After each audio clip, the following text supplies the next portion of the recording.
पिछले दिनों जदयू विधायक सरयू राय ने झारखंड के मुख्यमंत्री हेमंत सोरेन को खुला समर्थन देने की बात कही थी।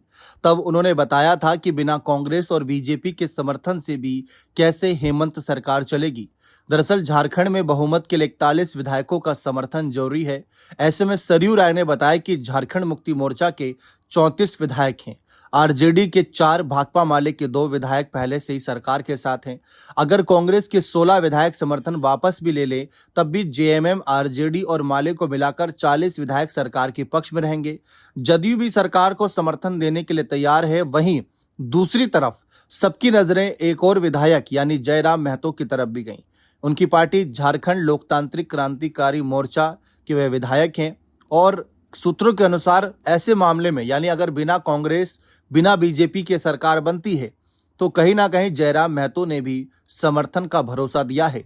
ऐसे में सरकार के पक्ष में विधायकों की संख्या 42 तक पहुंच सकती है, जो बहुमत के आंकड़े 41 से ज्यादा होगी। उन्होंने यह भी कहा कि यदि जरूरत पड़ी तो हेमंत सोरेन अन्य विधायकों से भी समर्थन हासिल कर सकते हैं।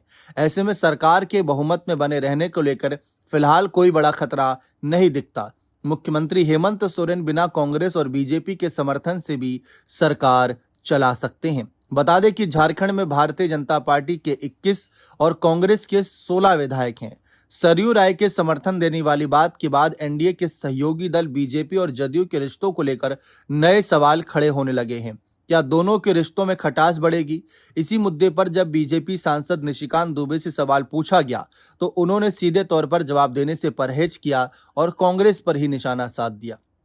लेकिन फिलहाल जयराम महतो की तरफ भी नजर है। जयराम महतो देखिए अपनी पार्टी को लेकर आगे चल रहे हैं झारखंड की सियासत में, लेकिन समय समय पर इनको लेकर चर्चा यह रहती है कि आखिर किसके साथ गठबंधन करेंगे।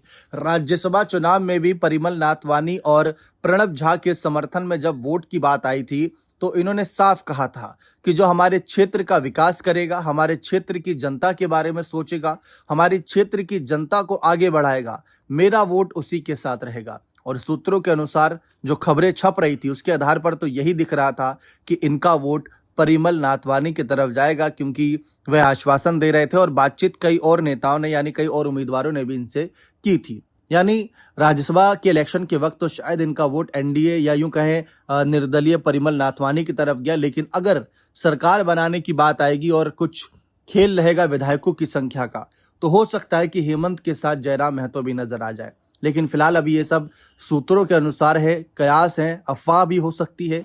अगर सच होता है तो झारखंड की सियासत ही नहीं पूरी देश की सियासत हिल जाएगी, क्योंकि बिना बीजेपी और कांग्रेस के सरकार बनाना ये अपने आप में ही बड़ा एक अनोखा कहीं ना कहीं नजरिया पेश करेगा हेमंत का। बने रहे चैनल के साथ। बहुत बहुत शुक्रिया।